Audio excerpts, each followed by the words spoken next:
Mes chers compatriotes, notre nation se trouve une fois de plus confrontée à une menace qui vise son existence même, son identité, son unité, sa dignité et son honneur. C'est pourquoi je prends la parole aujourd'hui pour rappeler avec la plus grande fermeté une vérité inaltérable.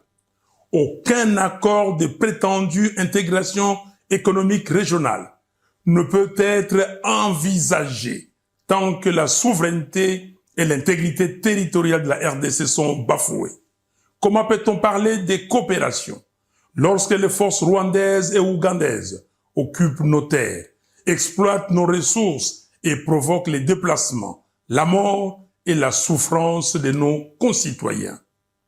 J'affirme haut et fort que l'accord cadre signé le samedi 15 novembre 2025 à Doha ne saurait constituer la base d'un accord de paix durable. Les discussions de Doha devaient se limiter à la mise en œuvre intégrale et sans complaisance de la résolution 2773 des Nations Unies et la définition des modalités du cessez-le-feu et non à la signature d'un accord d'abdication qui mettrait en péril l'avenir de nos enfants. Notre nation n'est pas à vendre. Notre souveraineté n'est pas négociable.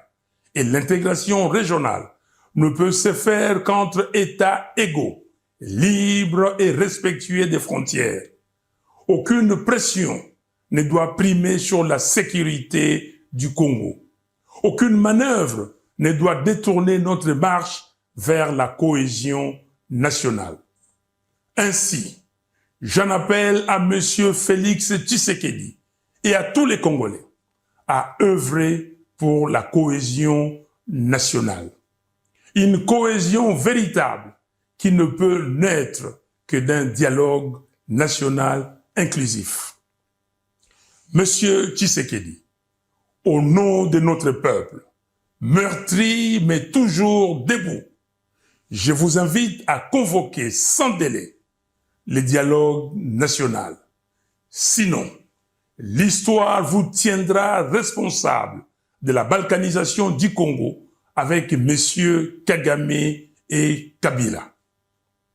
Aucun accord extérieur ne saurait précéder la réconciliation des enfants du Congo rassemblés pour proclamer d'une seule voix la cohésion nationale.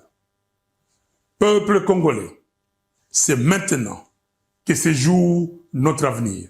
C'est maintenant que chacun doit s'élever pour défendre ce qui reste la valeur sacrée de notre histoire, l'intégrité territoriale du Congo. Jeunesse congolaise, vous qui êtes l'âme vive de la nation, l'heure n'est plus à la résignation, l'heure est à la vigilance, à la mobilisation, à l'engagement pour la défense du pays.